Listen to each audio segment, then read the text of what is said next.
अभिवादन स्वीकार कीजिए ब्रजेश मिश्रा का। और आप देखना शुरू कर चुके हैं द डिबेट। बहनों भाइयों, आप सबको नव वर्ष की हार्दिक शुभकामनाएं। आपकी ज़िंदगी सफलता से भरी हो, आप सब स्वस्थ रहें। ये समाज और इस देश के स्वस्थ, सफल और तरक्की करने की हम सब कामना करते हैं। आज 2024 का प्रथम दिवस है, पहला दिन है। आज हम ऐसे मसले पर चर्चा करेंगे जिससे आपका आने वाला कल प्रभावित होता है। आपका कल कैसे बेहतर हो, इसके लिए हम ये कार्यक्रम आयोजित करते हैं प्रतिदिन, और ये डिबेट करते हैं। क्यों करते हैं? ताकि आपके मुद्दों पर, आपके मसलों पर और आपके विषय पर, आपकी समस्याओं का समाधान कैसे निकाला जाए। तो आपके आने वाले कल के बेहतरी के लिए हम ये कार्यक्रम करते हैं, ताकि हम इस समाज में कुछ कंट्रीब्यूट कर सकें, समाज को सही दिशा में ले जा सकें। इसलिए इस तरह के कार्यक्रम आयोजित किए जाते हैं। पर बहनों भाइयों, आज की परिचर्चा बिल्कुल अलग है। आज हम कोई राजनीतिक चर्चा नहीं करने वाले हैं, बल्कि इस देश और प्रदेश और आपके शहरों गांवों तक आने वाले वर्ष में और इस वर्ष में क्या चुनौतियां हैं, इन चुनौतियों का हम कैसे मुकाबला करेंगे। एक देश के रूप में, एक राज्य के रूप में और एक नागरिक के रूप में हमारी क्या भूमिका हो सकती है। राजनीति के क्षेत्र में, ब्यूरोक्रेसी के क्षेत्र में, शिक्षा के क्षेत्र में जो हमारे विशेषज्ञ हैं, एक्सपर्ट्स हैं, टॉप पोजीशन पर पहुंचे या बैठे हुए लोग, वो क्या राय रखते हैं, क्या धारणा रखते हैं, आज हम उनसे खुली चर्चा करने वाले हैं। बहनों भाइयों, नए वर्ष का आगाज़ एक नई डिबेट के साथ आप सभी का हार्दिक स्वागत और अभिनंदन है। बहनों भाइयों, आज की परिचर्चा अन्य परिचर्चाओं से बिल्कुल अलग है। वो इस दृष्टिकोण से अलग है क्योंकि मेरा ये मत है कि एक बेहतर राष्ट्र का निर्माण बेहतर पॉलिसीज़ के साथ, अच्छे विजन के साथ और स्वच्छता के साथ किया जाना चाहिए। स्वच्छता से मेरा तात्पर्य ईमानदारी, मेहनत, ट्रांसपेरेंसी इससे है कि हम एक समाज को, एक देश को, एक राज्य को, एक नागरिक के तौर पर आगे कैसे बढ़ें। कोई भी समाज बहनों भाइयों अगर लीड करता है, आगे बढ़ता है, एक थॉट प्रोसेस होता है, एक विचार के साथ आगे बढ़ता है। दुनिया के कई तरक्की शुदा मुल्कों को अगर आप देखें तो वहाँ के नागरिकों का समर्पण, राज्य और केंद्र की वहाँ की सरकारों के कामकाज, और हम उनके मुकाबले आज कहाँ पर खड़े हैं। ये उनकी भी डिबेट है जो यूथ है, ये महिलाओं से जुड़ा कार्यक्रम है, ये किसानों से जुड़ा कार्यक्रम है, ये एक आम आदमी और ख़ास आदमी सबसे जुड़ी बात है। सवाल ये है कि 2024 जिसमें हम चल रहे हैं, अगर हम इस एक वर्ष को सामने रखें, आज 1 जनवरी से लेकर 31 दिसंबर तक या आने वाले वर्षों में हमारे देश और राज्य के समक्ष क्या चुनौतियां हैं, उन चुनौतियों का मुकाबला हम किस प्रकार से करेंगे। हमारा क्या विज़न है, क्या थॉट प्रोसेस है, इस देश को और इस राज्य को क्या ज़रूरतें हैं, इन ज़रूरतों के लिए हमें क्या कमिटमेंट्स करने चाहिए। हर व्यक्ति कोई ना कोई संकल्प लेता है। और बहनों भाइयों, आज का दिवस बेहद महत्वपूर्ण है, जब मैं आप सबसे अनुरोध करूंगा कि आप संकल्प लीजिए, एक नागरिक के तौर पर संकल्प लीजिए और ये तय करिए कि इस वर्ष या आने वाले वर्षों में आप अपने परिवार के लिए, खुद के लिए, अपने शहर, गांव, राज्य, देश के लिए क्या राय रखते हैं और क्या करना चाहते हैं। ये देश बहनों भाइयों 140 करोड़ लोगों का है। अगर सब मिलकर एक एक कदम भी चलेंगे तो हम 140 करोड़ कदम चल सकते हैं। कमिटमेंट सबकी ज़रूरत है। हमारी निर्भरता सिर्फ सत्ता पक्ष, प्रतिपक्ष इन तक ही नहीं होनी चाहिए। एक नागरिक के रूप में हमारे अपने कर्तव्य क्या हैं और हम किस जिम्मेदारी के साथ अपने कर्तव्यों को निभाते हैं और खुद से क्या कमिटमेंट करते हैं। खुद से किया गया कमिटमेंट ईश्वर से किए गए कमिटमेंट के बराबर है। और हमारा आपका सबका कर्तव्य है कि एक समाज के रूप में हमें किस तरह से तरक्की करनी है, दुनिया में सफलता का वो मुख्य सोपान अर्जित करना है जिसके लिए भारत का नाम हो, देश विख्यात हो और हमारी आपकी मौजूदा और आने वाली पीढ़ियों को एक अच्छा हिंदुस्तान मिले। हमारी आपकी ये धारणा आज होनी चाहिए। एक खुद से कमिटमेंट होना चाहिए और हमें चुनौतियों पर खुलकर ट्रांसपेरेंसी के साथ चर्चा करनी चाहिए। तो क्या हैं 2024 में उत्तर प्रदेश की चुनौतियां और इस देश की चुनौतियां। तो बहनों भाइयों, हमने 4 बड़ी विभूतियों को आज के कार्यक्रम में आमंत्रित किया है। इनमें से एक राजनीतिक, बाकी सब गैर राजनीतिक है।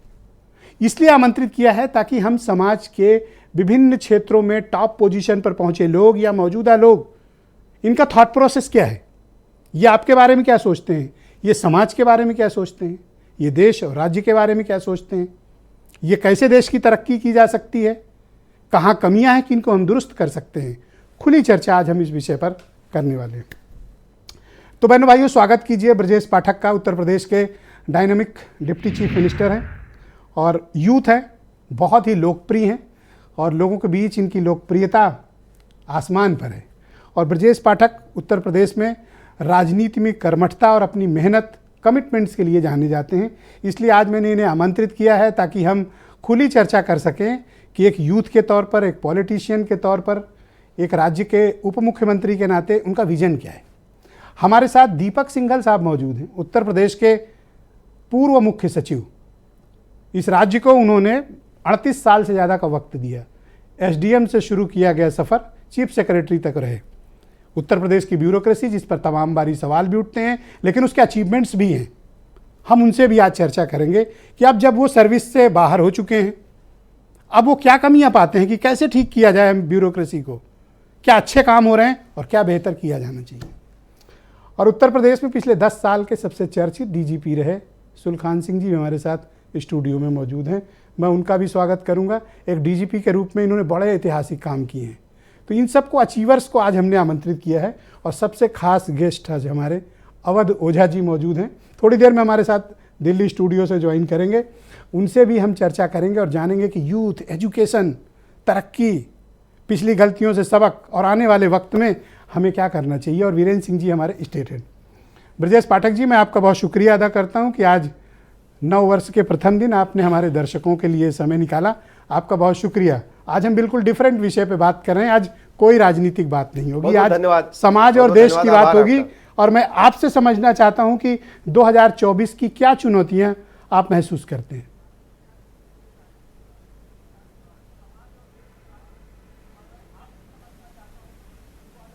पाठक जी, आप मुझे सुन पा रहे हैं? 2024 जी, मैं सुन पा रहा हूं। 2024 हमारे उत्तर प्रदेश के लिए जी एक नया सवेरा लेकर के आया है।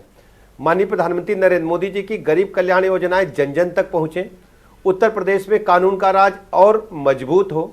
और सबसे बड़ी बात है कि 2024 के जनवरी माह के 22 तारीख को जो लगभग 550 सालों से लोग इंतजार कर रहे थे, प्रभु रामलला का भव्य मंदिर का लोकार्पण भी 22 जनवरी को है। तो 2024 हम सब के लिए, उत्तर प्रदेश के लिए बहुत ही महत्वपूर्ण है। ऐसे अवसर पर मैं पूरे प्रदेशवासियों को वर्ष 2024 की बहुत बहुत शुभकामनाएं देता हूं और आपका आभार प्रकट करता हूं कि आपने चैनल के माध्यम से मुझे प्रदेशवासियों से जुड़ने का अवसर प्रदान किया।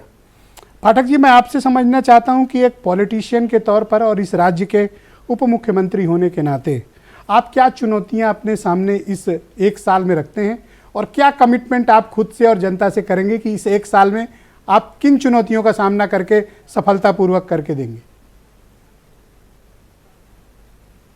देखिए, हमारा मानना है कि सबसे पहले हम जिन मुद्दों पर जनता के बीच में जाते हैं, पानी, बिजली, सड़क, स्कूल, अस्पताल, इन 5 मुख्य व्यवस्थाओं को जो जनता से सीधी जुड़ी हैं, हम 5 जो हमारे विभाग हैं, हम इनको स्ट्रेंथन करेंगे। और जल जीवन मिशन के तहत घर घर नल से जल पहुंचे, इसके लिए माननीय प्रधानमंत्री जी की प्रतिबद्धता है और उनके मार्गदर्शन में बताने में मुझे प्रसन्नता हो रही है। चाहे बुंदेलखंड हो, चाहे विंध्याचल हो, चाहे उत्तर प्रदेश का कोई गांव हो, हर गांव में पानी की टंकी बन रही है। हम जो अपने जल के स्रोत हैं उनको डेवलप कर रहे हैं। जो हमारे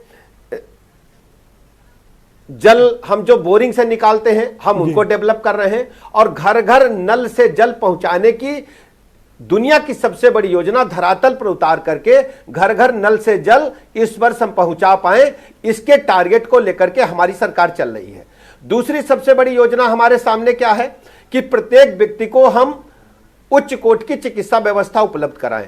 माननीय प्रधानमंत्री जी ने कहा कि हर जनपद को हम मेडिकल कॉलेज देंगे। आज हमारे पास 30 मेडिकल कॉलेज निजी क्षेत्र में, 35 मेडिकल कॉलेज सरकारी क्षेत्र में हैं, जो पूरी क्षमता के साथ चल रहे हैं।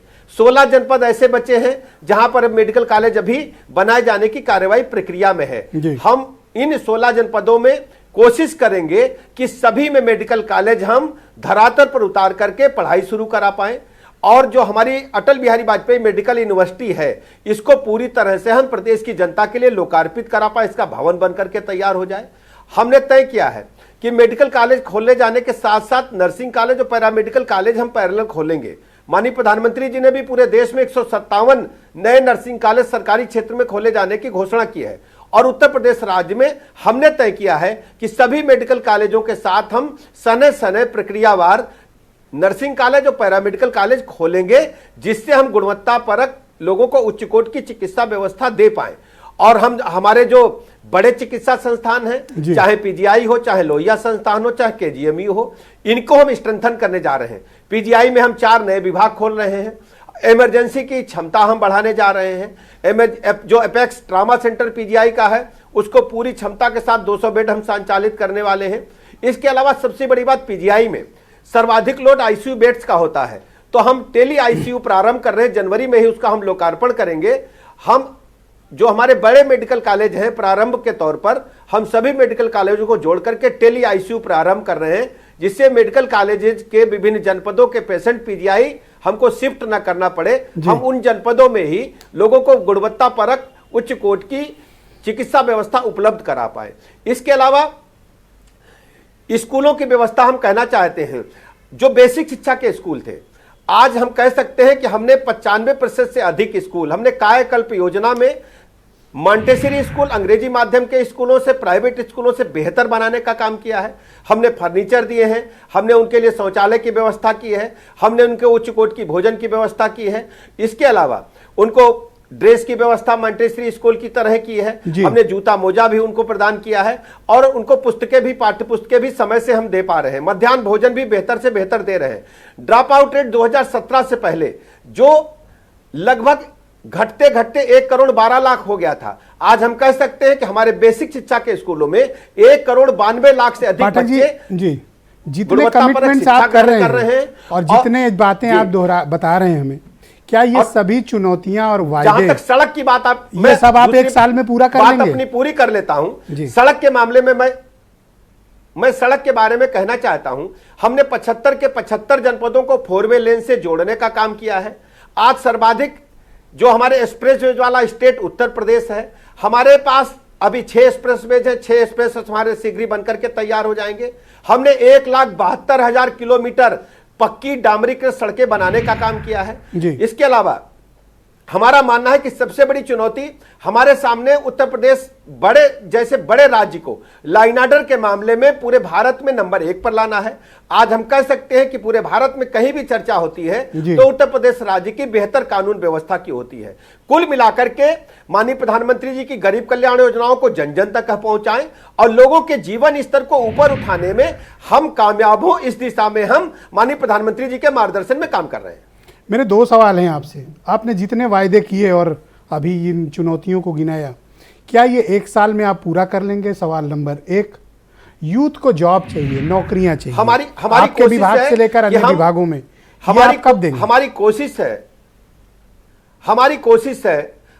कोशिश है कि हम इन जो प्रमुख हमारे जो एक आदमी के जीवन जीने के लिए आवश्यकताएं हैं, पानी, बिजली, सड़क, स्कूल, अस्पताल सहित लॉ एंड ऑर्डर हम मेंटेन करें और अंतिम व्यक्ति तक हम पहुंचा पाएं, उसको गुणवत्तापरक जीवन दे पाएं। और ये आप सब 1 साल में कर देंगे इस वर्ष, या आपको और समय चाहिए? हाँ, लगातार इस दिशा में हम काम कर रहे हैं। ठीक, मैं आपसे निवेदन करूंगा कि जो हमारे एक्सपर्ट्स हैं आप उनको भी अगर सुने और समझें कि वो क्या ओपिनियन रखते हैं, तो हम एक बेहतर राज्य बना सकते हैं, एक बेहतर चीज़ें तैयार कर सकते हैं। हमारे साथ सुलखान सिंह जी मौजूद हैं, फार्मर डीजीपी हैं। सुलखान जी, आपका बहुत स्वागत है और धन्यवाद हमारे साथ स्टूडियो में आने के लिए। एक डीजीपी के तौर पर आप इस राज्य को कैसे देखते हैं और आपके क्या ओपिनियंस हैं? किस तरह की चुनौतियों का सामना आप तब कर रहे थे और अब एक रिटायर्ड डीजीपी के तौर पर करते हैं, तो आपके सामने किस तरह की चुनौतियां आती हैं और आप बेहतरी के लिए क्या सजेशंस देंगे? ब्रजेश जी, पुलिस अधिकारी के तौर, रिटायर्ड पुलिस अधिकारी के तौर पर मैं ये महसूस करता हूँ कि विकास, जिसका मतलब उद्योग और व्यापार के विकास से है मेरा, ये तभी आगे बढ़ सकता है जब प्रदेश में शांति एवं व्यवस्था बनी रहे। उसके लिए सबसे पहला रिक्वायरमेंट ये है कि पुलिस को संवेदनशील और जवाबदेह बनाया जाए। इस संबंध में मेरी आशा है, मेरी आकांक्षा है कि वर्ष 2024 में उत्तर प्रदेश में पुलिस रिफॉर्म्स को, जैसा कि माननीय सर्वोच्च न्यायालय ने प्रकाश सिंह के केस में ऑर्डर किया था, वो पुलिस रिफॉर्म्स लागू किए जाएंगे, जिससे पुलिस किसी भी घटना पर, शिकायत पर तुरंत कार्रवाई करे और कोई गलत कार्रवाई करती है या कार्रवाई नहीं करती है तो उसकी इंडिपेंडेंट जांच करके उनके खिलाफ कार्रवाई की जाए। इससे जवाबदेही बने उनकी। ये दो चीज़ें मुख्य हैं, बाकी उसमें और भी कई पॉइंट हैं पुलिस रिफॉर्म्स में। पुलिस रिफॉर्म में और क्या एक्सपेक्ट करते हैं कि हम अपनी पुलिस को ज़्यादा प्रोफेशनल, ज़्यादा बेहतर और जनता के प्रति जवाबदेह बना पाएँ? इसके लिए और क्या सुझाव आप देते हैं? पुलिस रिफॉर्म्स में सबसे पहला तो है पुलिस की फंक्शनल ऑटोनॉमी, काम करने की उनको स्वतंत्रता होनी चाहिए। उसके ऊपर कोई राजनीतिक या नौकरशाही का हस्तक्षेप नहीं होना चाहिए। उनकी जवाबदेही एक इंडिपेंडेंट जांच एजेंसी के थ्रू निर्धारित होनी चाहिए, न कि अधिकारियों के या अन्य किसी बाह्य लोगों के दबाव में कोई कार्रवाई होनी चाहिए। ये बहुत ज़रूरी है। क्या पुलिस रिफॉर्म का जो मॉडल है वो पर्याप्त है या फिर हमें और अन्य किसी मॉडल पे काम करना चाहिए ताकि हम जनता के प्रति जवाबदेह और एक सुरक्षित उत्तर प्रदेश बना पाएं? आप लोगों ने कभी इस पर काम किया? ये पर्याप्त तो नहीं है, लेकिन ये प्रारंभिक और ज़रूरी कदम है। ये एक, इसको नींव कह सकते हैं। बिना इसके पुलिस में किसी तरह का भी कोई सुधार संभव नहीं है। तो पहला रिक्वायरमेंट और मेरी आकांक्षा है कि जो चीज़ 2006 से अभी तक नहीं हो पाई है जी, वो इस वर्ष में हो जाएगी, जिससे कि हम पीस एंड ट्रैंक्विलिटी, जिसको अंग्रेजी में बोलते हैं, हम शांति एवं व्यवस्था बने प्रदेश में, और तभी यहाँ उद्योग एवं व्यापार बढ़ेगा। आपने सबसे बड़ी फोर्स को लीड किया सुलखान सिंह जी, क्या चुनौतियाँ रहती हैं ज़्यादातर? पुलिस के सामने सबसे बड़ी चुनौती यही है कि एक लीडरशिप की अगर कमजोरी पुलिस में आ जाती है तो पुलिस अधिकारी जो हैं वो गुमराह होते हैं कि उन्हें किस मामले में क्या कार्रवाई करनी है। वो घबराते हैं जी, और वो इधर उधर देखते हैं अपने निर्देशों के लिए। तो एक तो पुलिस में चेन ऑफ कमांड स्पष्ट एवं सुदृढ़ रहनी चाहिए, साफ रहनी चाहिए, जिससे कि कोई चेन ऑफ कमांड से आपका क्या दृष्टिकोण है और ये शब्द आपने क्यों इस्तेमाल किया? ये मैंने इसलिए इस्तेमाल किया कि ये भी पुलिस रिफॉर्म से संबंधित है। पुलिस रिफॉर्म्स में ये भी बिंदु था कि जिला पुलिस अधीक्षक, थाना अध्यक्ष, जिला पुलिस अधीक्षक, DIG range, IG zone, DGP, इनका मिनिमम टेन्योर 2 साल होना चाहिए और इनको निष्पक्ष तरीके से तैनात किया जाए। मतलब एसएचओ से लेकर डीजीपी तक आप चाहते हैं कि 2 साल का टेन्योर, फिक्स टेन्योर? मैं चाहता हूं, और ये माननीय सुप्रीम कोर्ट का ये आदेश भी है, 2006 में प्रकाश सिंह के केस में यही आदेश है। तो ये डीजीपी के मामले में तो कहीं कहीं फॉलो हो रहा है, लेकिन बाकी में ये फॉलो नहीं हो रहा है।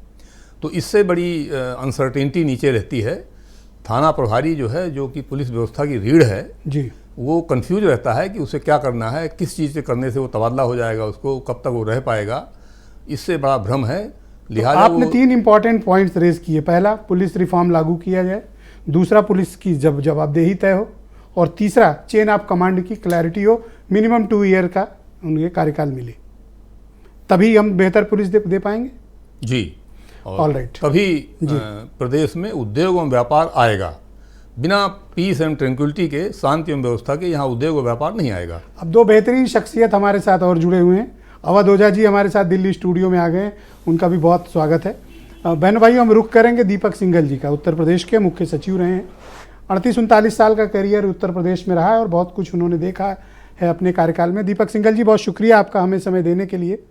पाठक जी भी आपको सुन रहे हैं, सुलखान सिंह जी भी आपको सुन रहे हैं, ओझा जी भी हमारे साथ हैं। मैं आपसे जानना चाहता हूं कि एक टॉप ब्यूरोक्रेट के तौर पर आपने उत्तर प्रदेश में क्या देखा? हमारे सामने इस वक्त क्या चुनौतियां हैं, तब जब आप अब सर्विस से अलग हो चुके हैं, अब डिफरेंट पर्सपेक्टिव में आप यूपी को देख रहे हो, आप क्या चुनौतियां महसूस करते हो जो आप पाठक जी के साथ भी शेयर करना चाहोगे और जो आप बताना चाहोगे, और किन चुनौतियों का सामना हम कैसे करें? नमस्ते ब्रजेश जी। आज सबसे पहले तो साल के पहले दिन आपने आमंत्रित किया, आप सबको धन्यवाद। और जो नववर्ष हम लोग पूरे मना रहे हैं देश में, उस सब पे सबको शुभकामनाएं। मैं यही कहूँगा कि जो विषय आपने रखा है, तो सबसे बड़ा जो आपने कहा अचीवमेंट पॉइंट ऑफ व्यू से जो हम लोग पूरे इतना लंबा सर्विस में देखा, सुल्तान जी भी हमारे दोस्त हैं, कि सबसे बड़ा परसेप्शन है लॉ एंड ऑर्डर का। इस समय लॉ एंड ऑर्डर से स्वाभिमान लिंक्ड होता है, एक महिला की सुरक्षा लिंक्ड होती है। तो अगर लॉ एंड ऑर्डर जो है, ये बात मैं निश्चित रूप से वर्तमान माननीय मुख्यमंत्री जी के इस बारे में तारीफ करूँगा। मैं इस समय क्योंकि एडमिनिस्ट्रेशन से हटके पिछले 1.25 वर्ष से भारतीय संस्कृति पे पूरी दुनिया के यात्राएं कर रहा हूँ, और हम लोगों ने 150 प्रोफेसर्स के साथ मिलकर भारतीय संस्कृति वैश्विक न्यास का गठन किया है, और 25 देश में पिछले 6 महीने में गया हूँ। तो आप समझिए कि सब जगह एक परसेप्शन उत्तर प्रदेश का क्रिएट हो गया कि लॉ एंड ऑर्डर यहाँ बहुत बेहतरी की ओर बढ़ रहा है, और इसीलिए इन्वेस्टमेंट्स के लिए भी लाइन लगी पड़ी है उत्तर प्रदेश आने के लिए। आदमी भूखा पेट सो लेगा, लेकिन अगर मान लीजिए उसको लॉ एंड ऑर्डर बढ़िया होगा, उसका स्वाभिमान अच्छा होगा, एक बात ये है। दूसरा चीज़ है, जो हमारी हज़ारों साल की संस्कृति थी भारत की, जो सदियों से थी, उसके बारे में जो रॉन्ग परसेप्शंस क्रिएटेड है वो काफ़ी कुछ क्लियर हो रहे हैं।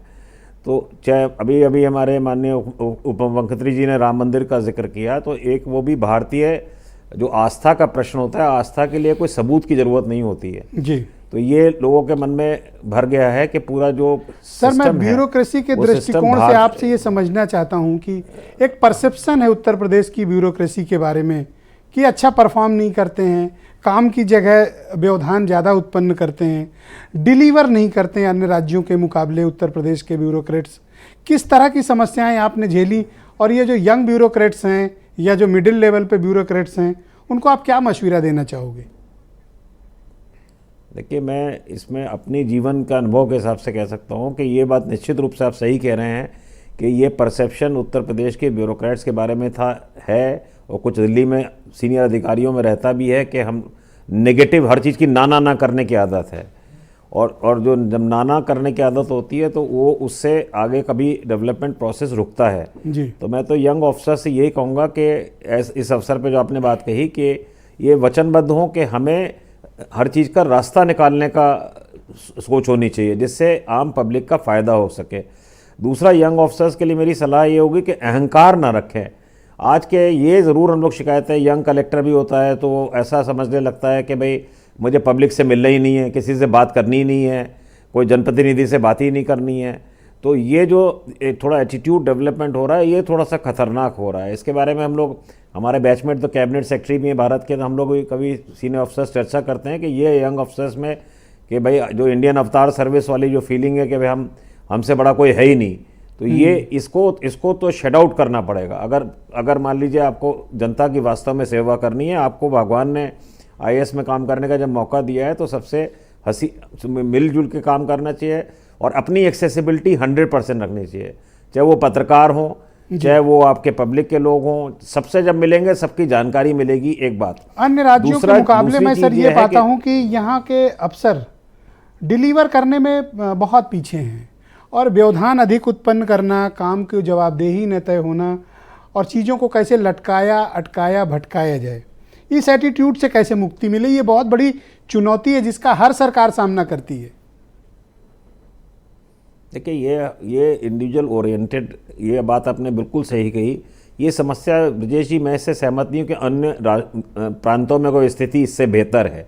उत्तर प्रदेश में चुनौतियाँ बहुत ज़्यादा हैं। उत्तर प्रदेश में जिस तरह के पॉलिटिकल सर्कमस्टेंसेस में ग्राउंड रियलिटी पे ऑफिसर्स काम करते हैं, वो भी बहुत चुनौतीपूर्ण होता है। लेकिन निश्चित रूप से जैसे मैंने कहा कि ये इंडिविजुअल ऑफिसर पर निर्भर करता है। और जनरली हम लोग जब नौकरी ज्वाइन किए थे, एक हमारे एक ICS ऑफिसर ने कहा था, no work no complaints integrity certified. जब आप काम ही नहीं करोगे, कोई डिलीवरी नहीं करोगे, तो आपकी कोई शिकायत नहीं होगी। तो आज थोड़ा उस मोड पे लोग बाग ऑफिसर्स जाने की कोशिश करते हैं कि भाई अपना आराम से बैठे रहो, कोई काम ही मत करो। तो इसीलिए आप सर्विस में नहीं आते हैं। और मेरे ख्याल से एक overall system top to bottom के लिए ये देखना पड़ेगा कैसे उस चीज़ों को डिलीवर करें। बट ऐसा नहीं है मैं आपसे कह सकता हूँ, मैं खुद स्टेट का चीफ सेक्रेटरी रहा हूँ, हमारे यहाँ यंग ऑफिसर्स से लेके सभी ऑफिसर्स में उत्तर प्रदेश की जो ब्यूरोक्रेसी है, चाहे वो IAS की है चाहे IPS की, वो भारत की बेस्ट ब्यूरोक्रेसी में से है। मैं अपने अनुभव के आधार पर कह सकता हूँ। और उस ब्यूरोक्रेसी पे अगर हाथ रखा जाता है तो उनके लिए कुछ भी असंभव नहीं है। मैं अपने अनुभव सर से मैं तो दिन भर सभी खबरों को पदों पे देखता रहा हूँ, पिछले 22-25 सालों से सब देख रहा हूँ। जो जनता के प्रति संवेदनशीलता, सरकार के प्रति जो जवाबदेही और काम करने की जो रफ्तार होनी चाहिए और जो ऐसा आचरण होना चाहिए, बहुत कमी है उत्तर प्रदेश के ब्यूरोक्रेट्स में। आपने ब्रजेश जी, आपकी बात से पूर्णतः मैं इस बारे में सहमत हूँ कि ये दिक्कत क्या हो रही है कुछ यंगर जनरेशन में, जो वो एक फॉर्मुलेशन आ रहा है कि हम बहुत बड़े हैं, हमारे हमसे बढ़ के कोई, मतलब एक तरह जो फीलिंग ऑफ इस तरह की होती है कि मेरे से बढ़ के कोई नहीं है, सब कुछ मुझे ही आता है। इस वजह से ये कठिनाइयाँ हो रही हैं। लेकिन निश्चित रूप से वर्तमान सिस्टम में मैं ऐसा नहीं मानता हूँ। वर्तमान में मैं, जैसे यंगर ऑफिसर से बात होती है, माननीय मुख्यमंत्री जी खुद लगातार, मेरे ख्याल से कोई भी ऐसा दिन 11 बजे 12 बजे जो वीडियो कॉन्फ्रेंसिंग ना करते हों, पूरी ग्राउंड रियलिटी लेते हैं, तो निश्चित रूप से इतनी मॉनिटरिंग हो रही है तो ये ऑफिसर्स अफोर्ड नहीं कर सकते हैं कि वो अपने बारे में, उस बारे में सजग ना रहें। और इस तरह की तो मेरे को कम से कम आसपास के पश्चिम उत्तर प्रदेश में सुनने में कहीं नहीं आता कि पब्लिक के लोग कहते हैं कि साहब हमसे वो नहीं है। लेकिन ये ज़रूर सुनने में आता है कि बहुत से लोग मिलने में परहेज करते हैं, ये डरते हैं कि दूसरे से मिलने का मतलब है कि कहीं हम बिक ना जाएं। आप हर एक आदमी की सुनिए, कम से कम सुनने में किसी का कोई नुकसान नहीं है। ये थोड़ा एटीट्यूडनल चेंज हो। मेरे ख्याल से ये मार्गदर्शन पॉलिटिकल लीडर्स को भी, अगर जैसे हमारे डिप्टी चीफ मिनिस्टर साहब को तो मैं बहुत निकट से वैसे भी जानता हूँ, इतने वो व्यवहारिक हैं और खुद बहुत व्यवहार कुशल हैं। अगर ये मार्गदर्शन सभी अधिकारियों को देंगे कि भाई आप सबसे मिलो जुलो, सबके काम करो, अगर अच्छे नियत से काम करो, इसका मतलब ये नहीं है कि आपका कोई इसमें वेस्टेड इंटरेस्ट है काम करने में। दिक्कत ये हो रही है कि सब अगर किसी का काम कर दीजिए तो समझेंगे किसी से आपने कुछ ले लिया दे दिया। तो ये जो सोचने का तरीका अप्रोच है, को बढ़ाने का वक्त है सर। प्रो पीपल अप्रोच पे काम करने की जरूरत है जी। शुक्रिया सर, हमारे साथ जुड़े रहिएगा। डिबेट को थोड़ा एक स्टेप आगे बढ़ाएंगे। हमारे साथ अवध ओझा जी भी जुड़ चुके हैं, बहुत ही मशहूर शिक्षाविद हैं, और जो लोग भी मोबाइल या टेलीविज़न पे कुछ भी देखते हैं उसमें ओझा जी उनको ज़रूर दिखते हैं। ओझा जी, आपका मैं बहुत शुक्रिया अदा करता हूं। और आपके साथ सुलखान सिंह जी भी, और हमारे साथ दीपक सिंघल जी भी हैं, और ब्रजेश पाठक जी हमारे साथ जुड़े हुए हैं, राज्य के उप मुख्यमंत्री हैं, वो भी आपके साथ सुन रहे हैं। और हम लोग चर्चा कर रहे हैं बिल्कुल एक अलग विषय पर, राजनीति से इतर, कि इस देश के सामने, इस प्रदेश के सामने और एक नागरिक के तौर पर आप क्या चुनौतियां महसूस करते हो? सर, सबसे पहले तो मैं सारे अतिथियों को प्रणाम कर रहा हूं और सबको नव वर्ष की शुभकामनाएं दे रहा हूं। आज की जो नेशनल पॉलिटिक्स है और नेशन का कॉन्सेप्ट है, उसमें जो राजा है वो प्रजा है। We the people of India solemnly resolve, हम भारत के लोग। तो सबसे बड़ी चुनौती जो हमारे सामने इस वक्त है कि ये जो भारत के लोग हैं ये समझें कि हम राजा हैं और हमें क्या चाहिए।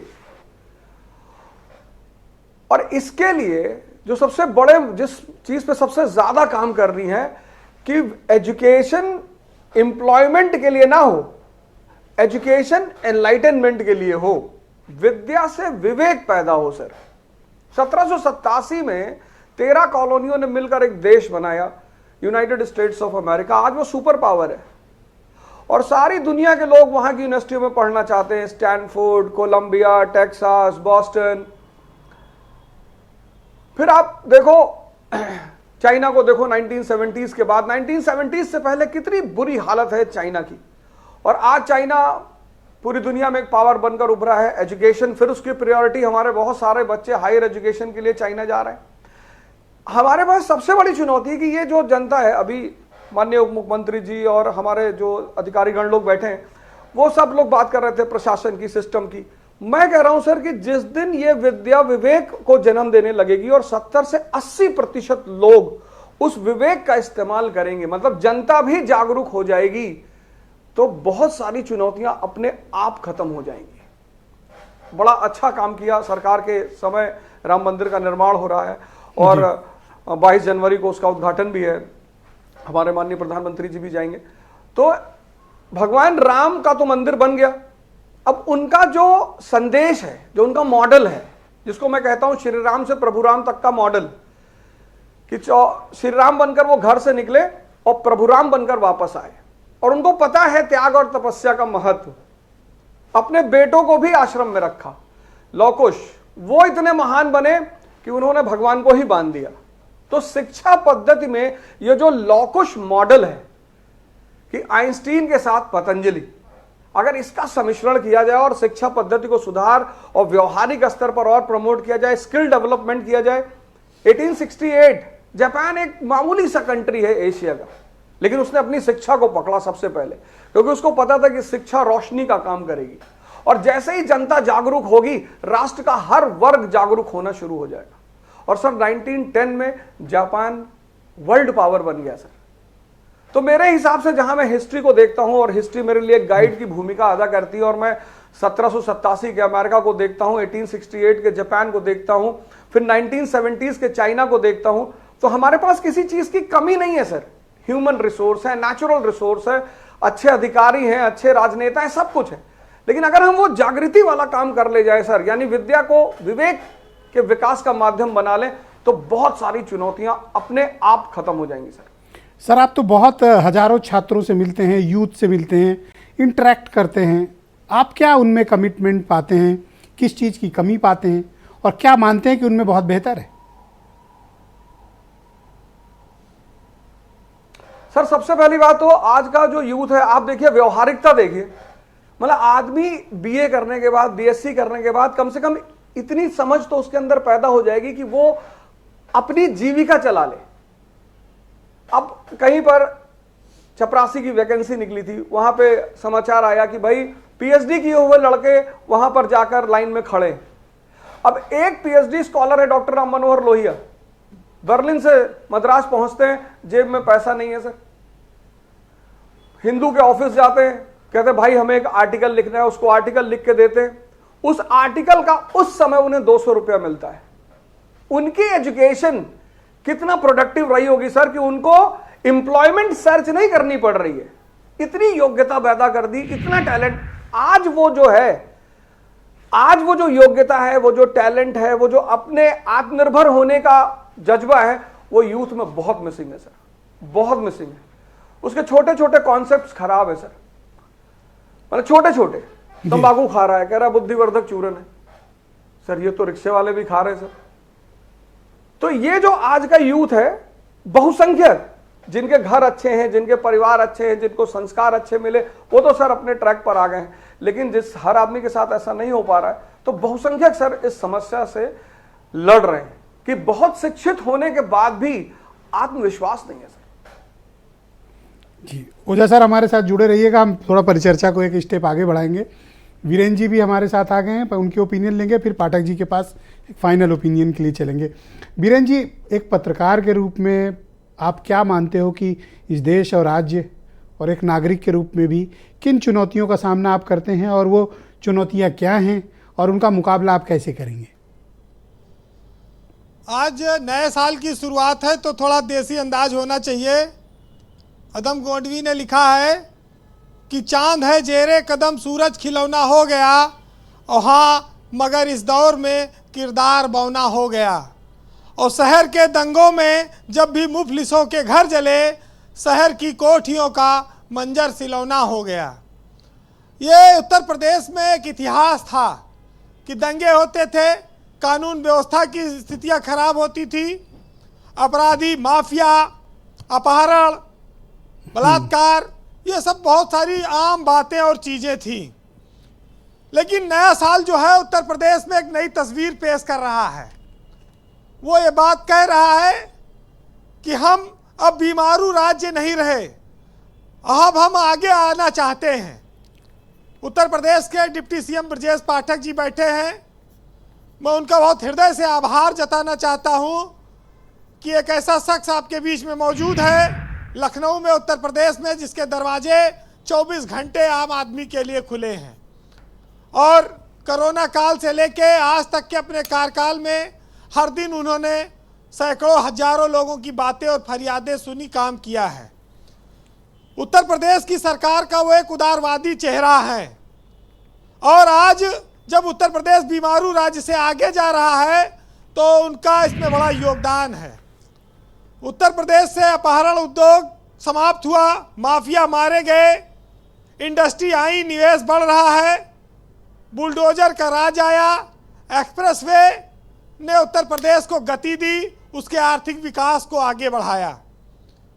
ब्रजेश जी, इस साल जो है उत्तर प्रदेश में राम मंदिर, जो पूरी देश नहीं पूरी दुनिया की जिस पर निगाहें हैं, वो एक ऐतिहासिक उपलब्धि लेकर आएगा 2024। और इसी उपलब्धि के दम पर बीजेपी केंद्र में अपनी हैट्रिक सरकार बनाने के लिए लगी हुई है। वो जनता से आशीर्वाद मांग रही है। प्रधानमंत्री नरेंद्र मोदी अभी आए थे और उन्होंने कहा भी है 500 सालों की प्रतीक्षा के बाद राम मंदिर साकार रूप लेने जा रहा है और हजारों करोड़ लोगों की आस्था का जो सपना था, जो उम्मीदें थी, वो पूरी हो रही हैं। जी ब्रजेश जी, ये साल चुनाव का साल होगा। सियासत के लिहाज से राज्यसभा के चुनाव भी होंगे इस साल और विधान परिषद के चुनाव होंगे, फिर लोकसभा के आम चुनाव होंगे और देश में एक नई सरकार मई के आखिरी में हमको देखने को मिलेगी, जो 5 साल के लिए यूपी को आगे लेकर जाएगी। नया साल जो होगा वो खाली मोदी और योगी के लिए ही महत्वपूर्ण नहीं है। उत्तर प्रदेश में अखिलेश यादव के भविष्य के लिए भी नया साल बहुत महत्वपूर्ण होगा, क्योंकि उनको लोकसभा में अपनी उपस्थिति दर्ज करानी है। कांग्रेस के राहुल गांधी और मायावती के लिए भी होगा, एक इंडिया गठबंधन के लिए भी होगा और सबकी परीक्षा होगी कि कौन कितनी सीटों पर टिकेगा, कौन पार्टी कहां खड़ी होगी। नया साल विकास का साल कह सकते हैं आप इसको, जिसमें बिजली हो, लोगों के घरों में अच्छी सड़कें हो, स्वास्थ्य की बढ़िया सुविधा हो, उद्योग आए, नौकरियां लगे और शांति व्यवस्था और कानून व्यवस्था भी कायम रहा है। जी जब 1 साल बाद हम लोग दोबारा यहाँ बैठे तब ये तस्वीर बदली हुई नजर आए, तब तो मजा है। नहीं तो अभी ओझा जी ने कहा कि तम्बाकू को लोग बुद्धिवर्धक चूर्ण कहते हैं। तम्बाकू और भांग गरीबों का नशा है। उत्तर प्रदेश जैसे राज्य में बड़े लोग तो दारू पीते हैं, बियर पीते हैं, जिनके पास अच्छा पैसा है। बच्चे नशे के चक्कर में कई बार पड़ जाते हैं। जी शाहरुख खान का बेटा एक ड्रग्स वाले रेव पार्टी में फंस गया था। करोड़ों करोड़ के पैसे वाले लोग हैं, जिसके पास जैसा पैसा वैसा नशा करता है, लेकिन इसका बुद्धि से कोई लेना देना नहीं है। उत्तर प्रदेश बुद्धिमान युवाओं का प्रदेश है। तमाम IAS, IPS, प्रधानमंत्री, राष्ट्रपति सब यहीं से होते हैं जी और ये हमारी खुशकिस्मती है। लेकिन जैसे आपने कहा, सिंघल साहब ने सुना कि ब्यूरोक्रेसी जो है वो तरमाल सब खा जाती है और ये खुरचन जो होता है ये नेताओं के हिस्से आ रहा है। ये यहाँ पर थोड़ा है अंतर, इस बात को पाटना पड़ेगा। जी तो ये मलाई वाला मामला इसको खत्म करना होगा, क्योंकि अफसरशाही 2.5 साल की नौकरी में करोड़पति ना बने, थोड़ा ठहरे, प्रदेश की सेवा करे, फिर जो है कुछ अपने लिए सोचे। लेकिन ये इस बात को लोग जान ले कि अफसरशाही नेतागिरी पर हावी है। जब भाजपा की सरकार आई तब ये माना गया कि ब्यूरोक्रेसी हमेशा प्रभावित करती रही सरकार को, वो सरकार में उसका सिक्का चलता रहा, नेताओं की उतनी नहीं सुनी जाती, कार्यकर्ता परेशान रहते हैं। ये बात भी लोगों को जाननी होगी। लेकिन सबसे बड़ी बात यह है कि जब ब्यूरोक्रेसी को इतनी छूट मिली है तो रिजल्ट भी उसी हिसाब से दीजिए और उत्तर प्रदेश को आगे ले जाइए। जी वीरेंद्र जी, खाली बातों में काम नहीं चलेगा। कंक्लूड करें जी। राशन तो 5 किलो मिलते है, जब पेट भरा हो तो भाषण खूब निकलता भी है। इस देश में राशन पर भाषण है, भाषण देने से राशन नहीं मिलता है, भाषण पे राशन नहीं है। प्रभु आपकी कृपा से सब काम हो रहा है, करते हो तुम कन्हैया, उत्तर प्रदेश का नाम हो रहा है। राम ने अभी तो चल रहे हैं, अगली बार कृष्ण जन्मभूमि भी आ जाएगी। तो बीजेपी के पास तो बहुत कुछ हथियार बचा है, अभी लंबा टाइम है उनका, चलता रहेगा जी।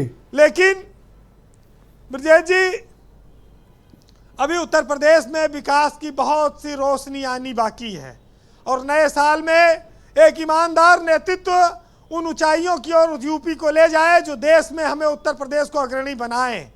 विश्वास बहाल हुआ है, अभी और परिणाम आने बाकी हैं। लेकिन अदम गोंडवी ने एक लिखा था जो गांव की हकीकत को दर्शाता है, सुनिएगा कि बेचता यूं ही नहीं है आदमी ईमान को और भूख ले जाती है ऐसे मोड़ पर इंसान को।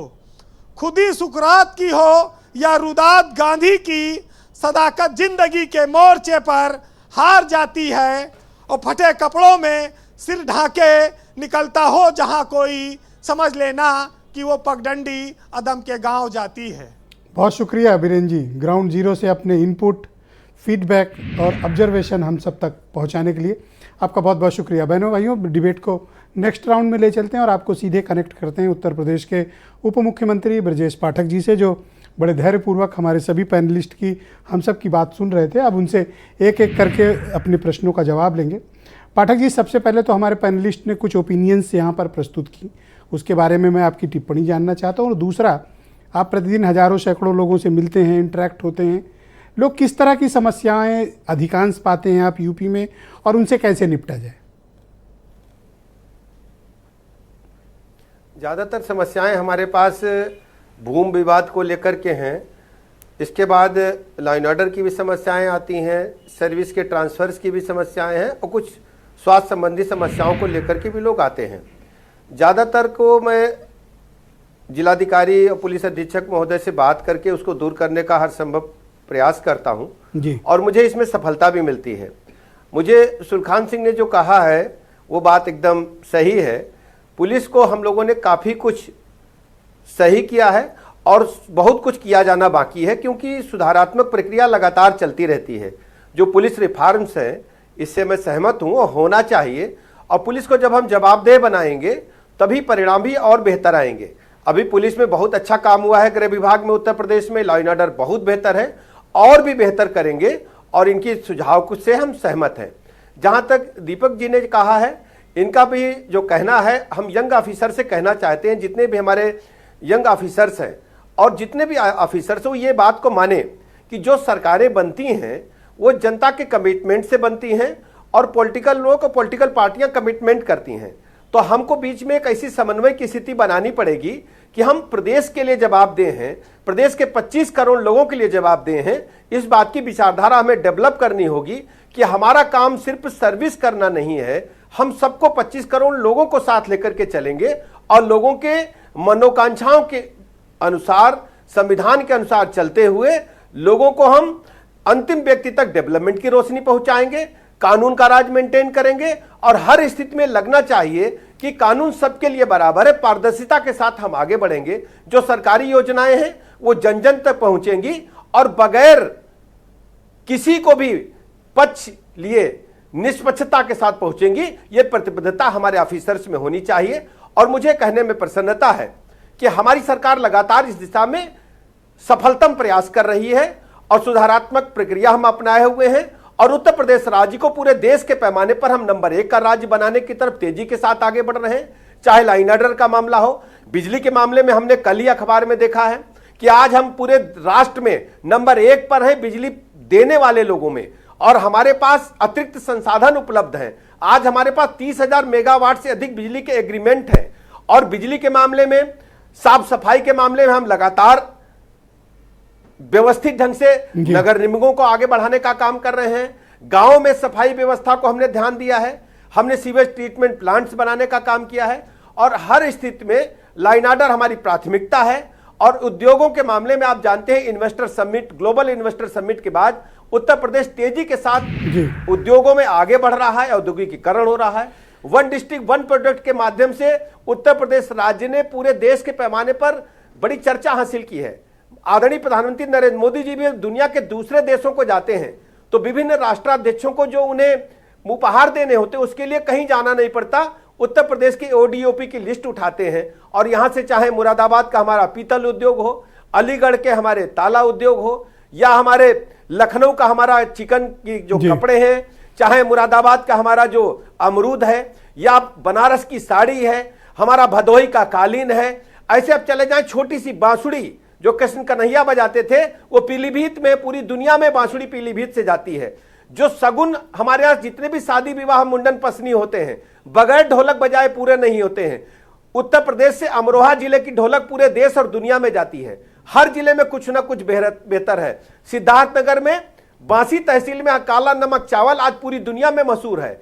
हमने हर डिस्ट्रिक्ट में कुछ ना कुछ विशेष उत्पाद है, उनको हमने मार्केटिंग किया, उनको हमने प्लेटफॉर्म प्रदान किया है। पाठक जी, एक और विषय अवध ओझा जी ने उठाया, अपनी पूरी दुनिया में यूथ को लेकर एक विषय उन्होंने उठाया ओझा जी ने, और कहा कि विद्या को विवेक से जोड़ा जाना चाहिए और यूथ में वो इंस्टिंक्ट पैदा होनी चाहिए। मैं ओझा जी की बात से, ब्रजेश जी ओझा जी की बात से एकदम सहमत हूं।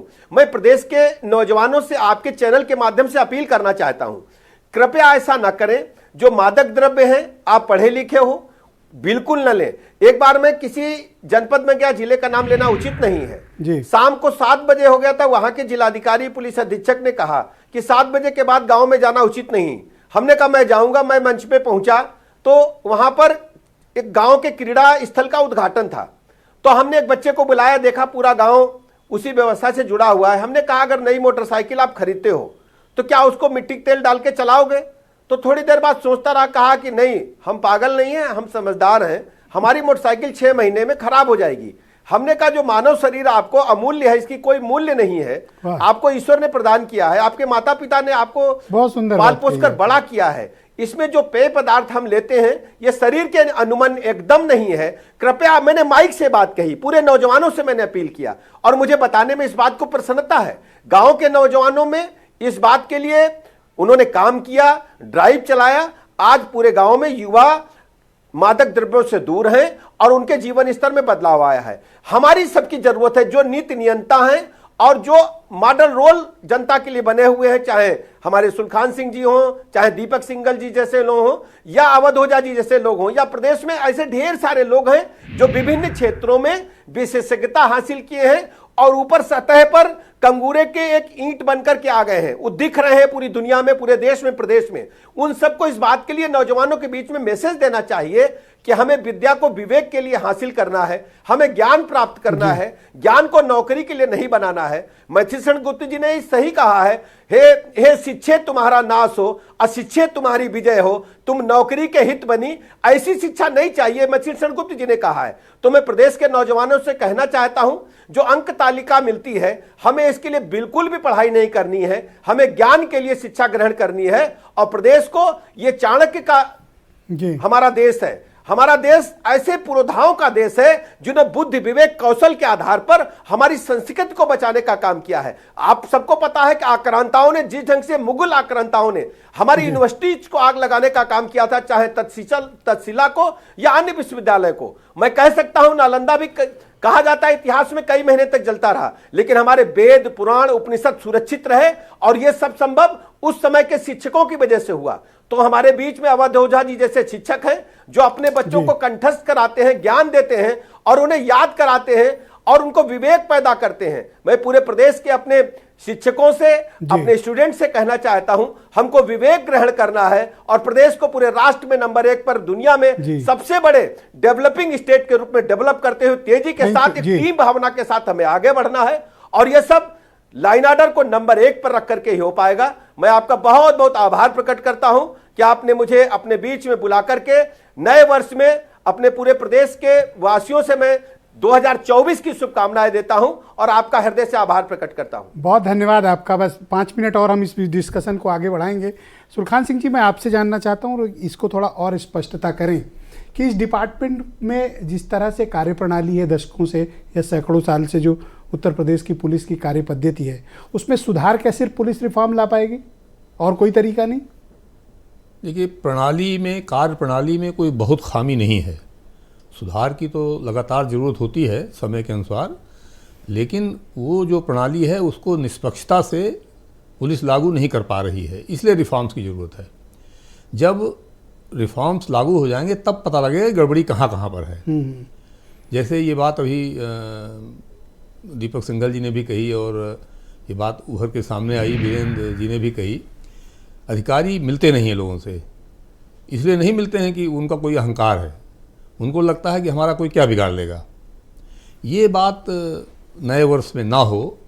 ये जो कमिश्नरेट प्रणाली लाई गई, ये भी एक रिफॉर्म का हिस्सा है। जिला मजिस्ट्रेट, पुलिस अधीक्षक जी सबसे मिलें, नीचे के अधिकारी भी सबसे मिलें, उनकी बात को तुरंत देखें और जो लोग नहीं देख रहे हैं उनकी जवाबदेही तय हो। ये कमिश्नरेट प्रणाली भी रिफॉर्म का एक हिस्सा थी, ये कुछ ठीक हुआ या फिर वैसे ही है सब?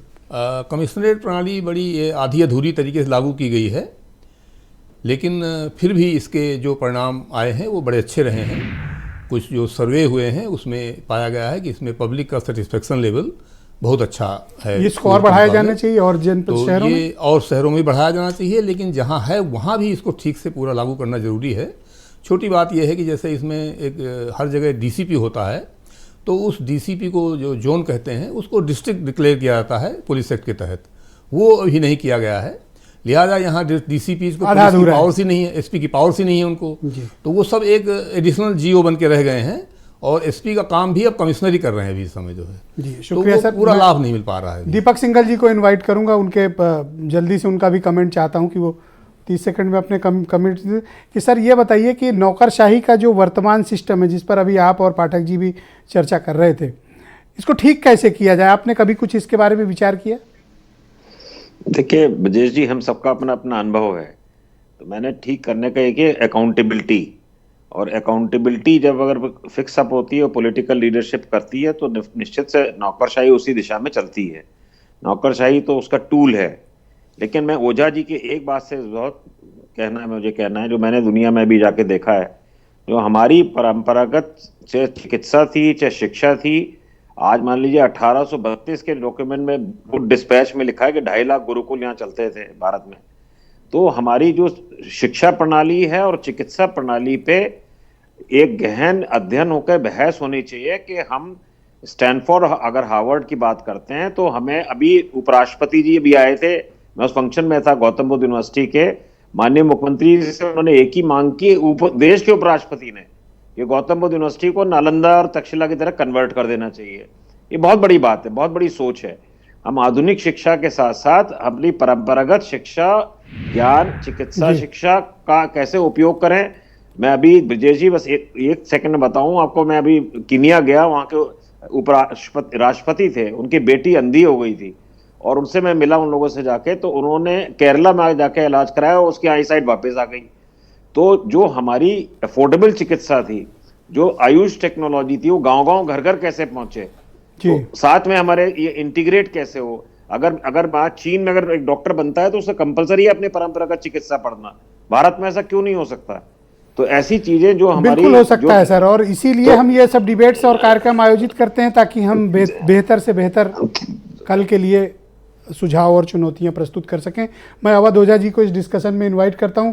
ओझा जी, पहले तो ये बताइए कि जो डिस्कशन से ये बातें निकल कर आई कि हमें पारंपरिक शिक्षा को भी बढ़ावा देना चाहिए, और दूसरा विषय इस बात का आया कि युवाओं को किस तरह से हमें तैयार करना होगा अपने देश के लिए, क्योंकि एक बहुत बड़ा ह्यूमन रिसोर्स है ये।